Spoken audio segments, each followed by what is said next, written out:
Hello, hi everyone, welcome back to my another mini blog. কেমন আছো তোমরা সবাই? আমাকে অবশ্যই কমেন্ট করে জানাবে।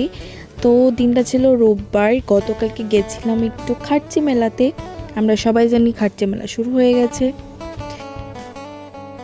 তো সানডে হওয়াতে প্রচণ্ড পরিমাণে ভিড়। কালকে সানডে মানে সবারই ছুটি, তো ওই দিনই বেশিরভাগ মানুষ যাবে, বিকজ আর তো সানডে পড়বে না, তাই কালকে অনেক ভিড় হয়ে গেছে।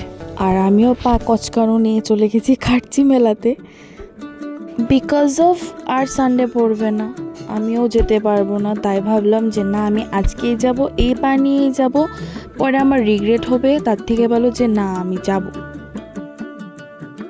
হ্যাঁ, আমাকে ধরতে হচ্ছিল বিকজ আমি হাঁটতে পারছিলাম না, পা আমার এরমভাবে কচকে ছিল। কালকে জিম থেকে আসার সময় আমি পড়ে গেছিলাম।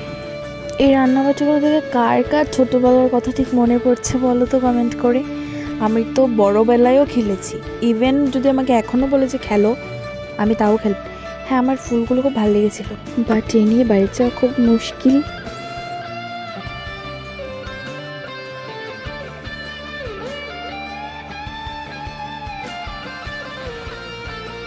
শুধু মাথা দেখা যাচ্ছে। ঐতিহ্যবাহী মেলা বলে কথা, ক্রাউড তো হতেই হবে।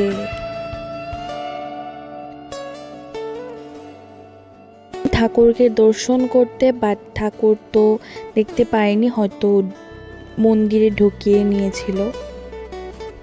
দেখো কুকুরটা কত কিউট। আমার এক মুহূর্তে মনে হয়েছিল যে আমি ওকে একটু কোলে নিই। এই যে ঝুলনার মতো ঝুলছে গাছগুলোর নাম কি, যদি একটু জানো আমাকে কেউ বলো তো।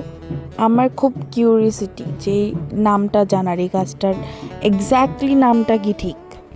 আর এখানে উনি কী কী নিচ্ছে ঠিক আমি নিজেও জানি না, আমি ভিডিওস নিয়ে ব্যস্ত ছিলাম। আর আমি নিয়েছিলাম 4টে ক্লিপ 50 টাকা আর একটা ব্যাগ 100 টাকা। আইসক্রিম খেয়ে তারপর চলে এসেছি, বিকজ নিমন্ত্রণ ছিল। উল্টো পাল্টা আর কিছু খাইনি। তো আজকের মতো ব্লগটা এখানে শেষ করছি। যদি ভালো লেগে থাকে লাইক কমেন্ট করে দেবে। Tata bye and thanks for watching this video.